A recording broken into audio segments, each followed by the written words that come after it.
Good morning, welcome to the broadcast. I apologize today. I brought Wilbur and I don't have my GoPro. So let's just go over what I'm gonna do this stitch and then I'll show you what I did when I'm done.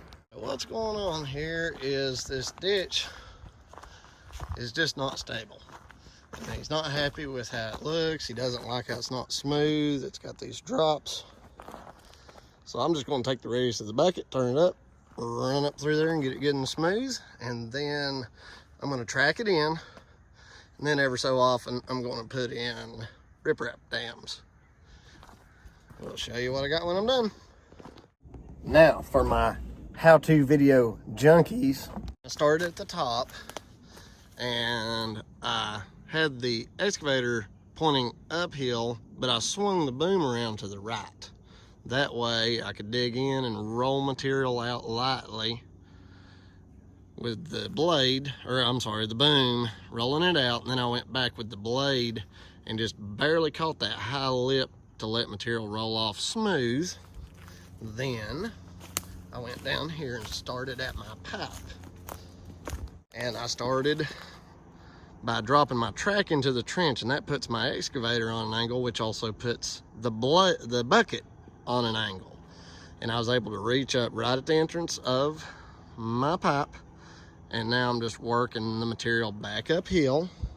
There's a lot of gravel, looks like ballast down in there, but there's also a whole lot of this really sandy type of soil, and that is what will wash down and get clogged in that joker. So you can see the position I'm on. Okay, this roadbed is actually angled a little bit, so it makes the angle of the excavator less obvious.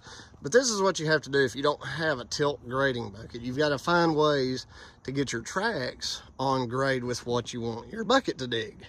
And then you just reach out and you're just lightly raking. It's almost like I'm making circles with the bucket teeth. I'm raking and lifting up, raking, lifting up, raking, lifting up. And I'm just going to work my way all the way up to the top. And then I'm just going to simply start at the edge. I'm going to line this track up with the edge of the rough. I'm going to track it all the way down. And then I'm going to back up to the top, and I'm going to track a little bit farther into the ditch until I pack this ditch in really good. Now then, you can see I got our old pipes loaded up. Park the excavator. And we'll just start at this downhill side. I don't like having the ground any higher than the bottom of my pipe, because that'll encourage it to start backing up in the pipe. Sediment, that is. Line this little teeny tiny little head wall of a culvert.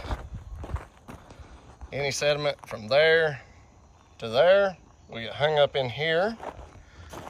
Sediment from there to there we got hung up in here, so forth and so on with each little riprap dam. Now I've shaped these at a slight angle, not so much to sling water into the bank, but to encourage it this way. You can tell that one's a little more aggressive of a slant. Some of them I actually made in kind of a bowl shape. And I've tracked the ditch in as I went at a slant.